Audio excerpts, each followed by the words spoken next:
जर तुम्हाला सुद्धा गुडघेदुखीचा त्रास असेल किंवा युरिक ॲसिड विषयी जाणून घ्यायचं असेल तर आजचा हा व्हिडिओ केवळ तुमच्यासाठी।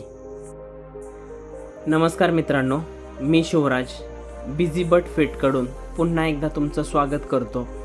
आजच्या या व्हिडिओमध्ये आज आपण जाणून घेणार आहोत युरिक ॲसिड विषयी।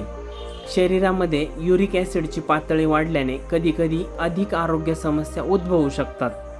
युरिक ॲसिडची पातळी नियंत्रणाबाहेर जर गेली तर संधिवात आणि किडनीच्या समस्यांचा धोका देखील वाढू शकतो।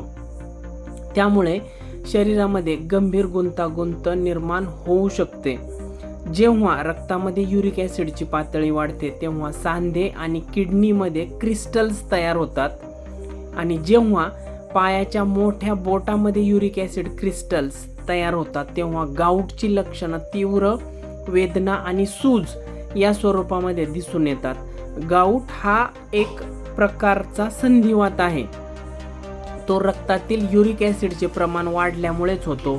किडनीमध्ये युरिक ॲसिड जमा झाले तर त्याच्यामुळे किडनी स्टोन तयार होऊ शकतात आणि त्यामुळे किडनीच्या कार्यावर परिणाम होऊ शकतो।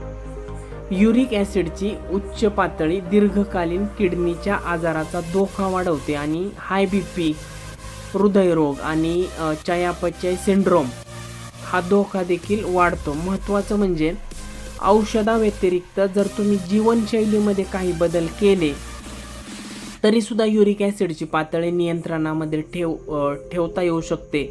तर मग जाणून घ्या केवळ 7 दिवसामध्ये तुम्ही युरिक ॲसिडची पातळी कशा पद्धतीने कमी करू शकता। पहिलं, भरपूर पाणी प्या। ज्याच्यामध्ये युरिक ॲसिडची पातळी जर कमी करायची असेल तर पाणी जास्त पिणे हा एक प्रभावी उपाय आहे।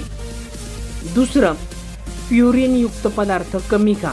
नैसर्गिकरित्या जर युरिक ॲसिड कमी करायचं असेल तर प्युरिन जो एक घटक आहे तर ते असणारे पदार्थ कमी खाणं गरजेचं आहे। तिसरा ऑप्शन, विटॅमिन सी ज्याच्यामधून मिळतं म्हणजे लिंबूवर्गीय फळं, संत्री, स्ट्रॉबेरी हे जास्त प्रमाणामध्ये घेणं, आहारामध्ये वाढवणं गरजेचं आहे। युरिक ॲसिडची पातळी कमी करण्यासाठीचा चौथा उपाय, नियमित व्यायाम, चालणे, सायकलिंग या शरीराच्या हालचालीमुळे सुद्धा युरिक ॲसिडची पातळी कमी होण्यामध्ये मोठ्या प्रमाणावरती मदत होऊ शकते।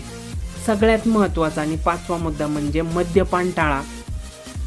सगळ्यात धोका जो तयार होतो युरिक ॲसिडचा तर तो अल्कोहोल पिल्यामुळे होतो, त्यामुळे अल्कोहोल पूर्ण बंद करा।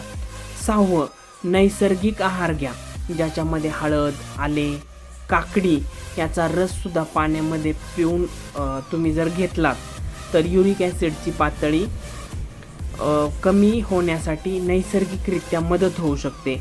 याच प्रकारच्या माहितीपूर्ण व्हिडिओसाठी चॅनलला नक्की फॉलो करा, सबस्क्राईब करायला विसरू नका की जेणेकरून नोटिफिकेशन सर्वात आधी तुम्हाला येईल। धन्यवाद।